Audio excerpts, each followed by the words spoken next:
Poxa, Tudo bom, Wallace?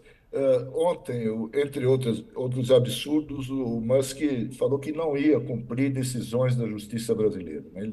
Mesma coisa que o Bolsonaro falou na Avenida Paulista em 2021, né? E tem um caso que eu acho que é o mais escandaloso de todos, do Alan Santos, que é um foragido da justiça brasileira, está há um tempão nos Estados Unidos, né?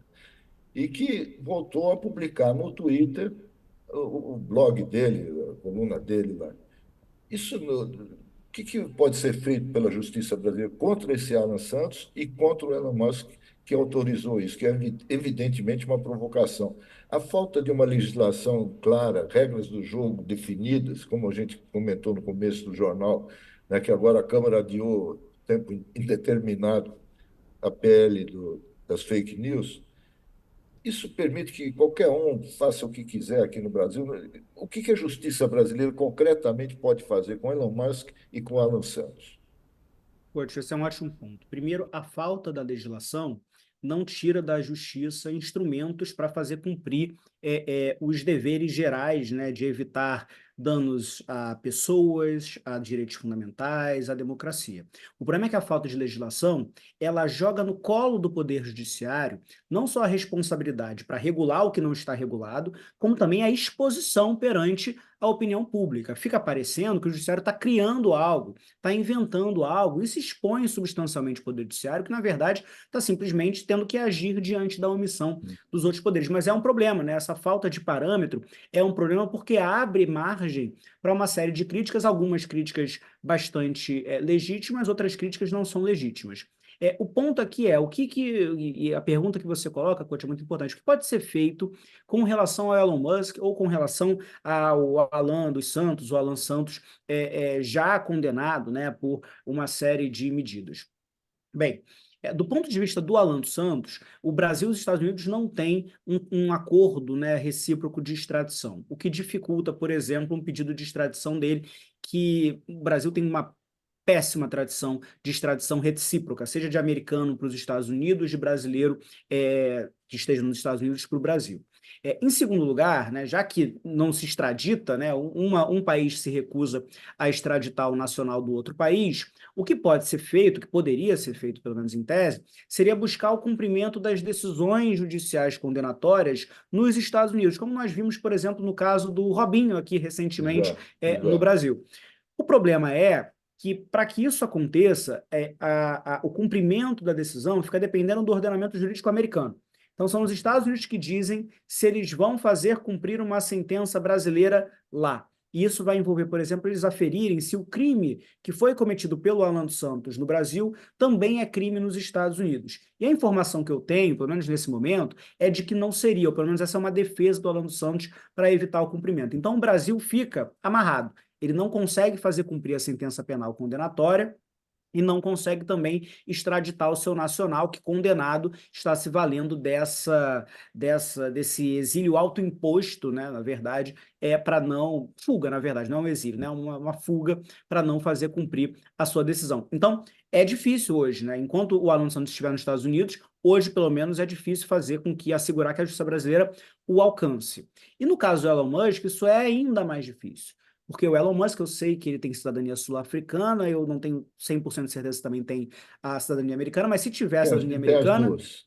Tem as então a duas. situação está muito piorada, porque se ele tem a cidadania americana, aí é praticamente impossível, para não dizer totalmente impossível, que os Estados Unidos vão extraditá-lo. O que pode ser feito, e esse é o caminho que a justiça brasileira tem tomado, é não necessariamente olhar para os atos desses indivíduos, mas para olhar para o ato que é o ato mais relevante aqui, na verdade, que é o ato das plataformas digitais, com todas as dificuldades que isso gera, mas o caminho que o Supremo tem utilizado é o de responsabilização das pessoas físicas que atuam em nome das plataformas digitais no Brasil, com todas as dificuldades que isso gera, e gera dificuldades, mas é esse o caminho, porque o Supremo precisa também buscar uma forma de garantir a efetividade das suas decisões, Coach.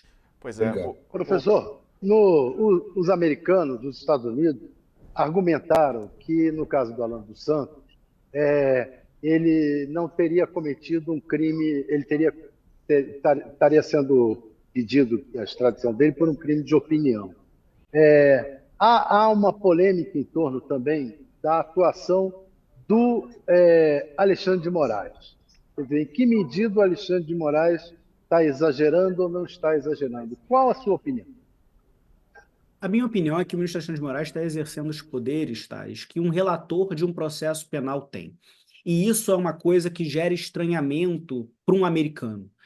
Para o brasileiro também gera, porque a gente está em meio a uma série de críticas, muitas delas até razoáveis, mas muitas não, em relação à atuação do Supremo. Mas para um americano isso é muito estranho.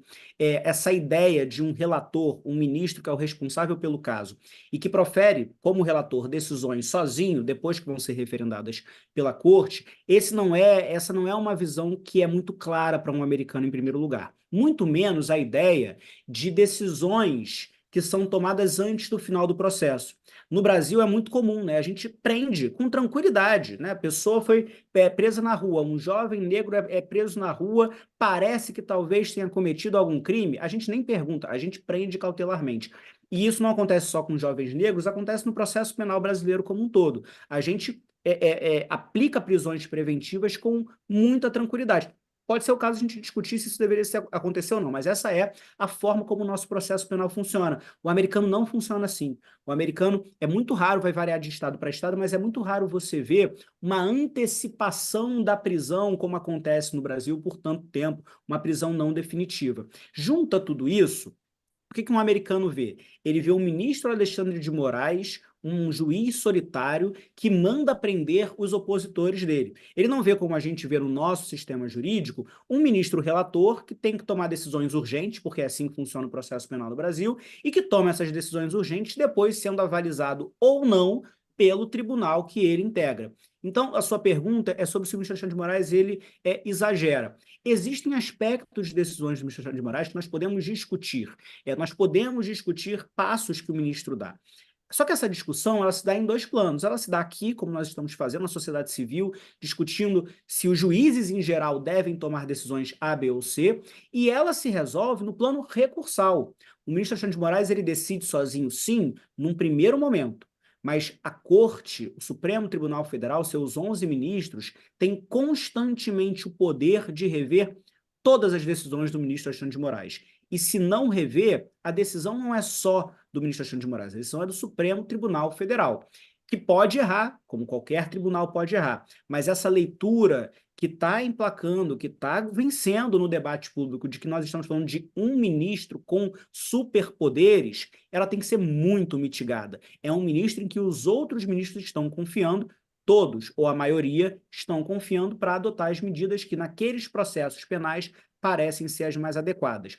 Nós teríamos as condições, Tales, talvez, de exigir menos do ministro Alexandre de Moraes e, portanto, ver menos também equívocos, assim como menos acertos do ministro Alexandre de Moraes, se as outras instâncias, como eu comentei mais cedo, estivessem operando adequadamente. Se o Congresso regula as plataformas digitais, se o Executivo dá seguimento a essa regulação, criando os órgãos de controle, a gente não precisa de ministro, a gente não precisa de tribunal o tempo todo decidindo o que deveria ser óbvio. Como o Congresso silencia, a gente continua tendo que confiar no Supremo Tribunal Federal, expondo o Supremo a essas críticas internas e a essas críticas externas, Thales. Ou seja, né? Ou seja, Corbo, enquanto não houver uma regulação, regras não forem definidas, cabe ao Supremo mesmo, né? E aí fica tudo nessa questão. E aí depois os políticos eles reclamam que o STF tá intervindo, mas eles também não estão decidindo, né? Estão deixando esse espaço. Eles não estão decidindo, estão deixando esse espaço e estão chamando o Supremo para um debate público e cada vez mais esse debate vai fazendo com que os ministros precisem aparecer publicamente. E olha como isso embola a nossa visão sobre os poderes, porque aí os ministros precisam aparecer e defender suas decisões dentro e fora dos autos, e a gente começa a misturar o que é um ministro, o que é um político, tudo fica embolado na cabeça da sociedade civil, e aí fica muito fácil atacar o Supremo Tribunal Federal. O Supremo foi muito importante na reação contra os ataques do governo Bolsonaro, ele foi muito importante na reação contra os ataques do 8 de janeiro. Não é à toa que as medidas que deveriam avançar no Congresso Nacional não avançam, porque o Congresso Nacional tem muita gente que tem muito interesse em enfraquecer o Supremo, em não adotar as medidas necessárias, e quem sabe, num longo prazo, hoje isso é impossível, mas quem sabe, num longo prazo, desenhar algum tipo de ataque mais incisivo à Corte. É isso que está em jogo aqui. Se o Congresso atuasse, seria muito melhor para um funcionamento institucional que não dependesse tanto de um só poder que vai se desgastar, porque quanto mais o Supremo tiver que resolver os problemas, invariavelmente ele vai se desgastar, porque todo mundo erra. Então, em algum momento, o Supremo vai errar, e esses erros podem ser, às vezes, até fatais para o funcionamento do nosso Estado democrático de direito.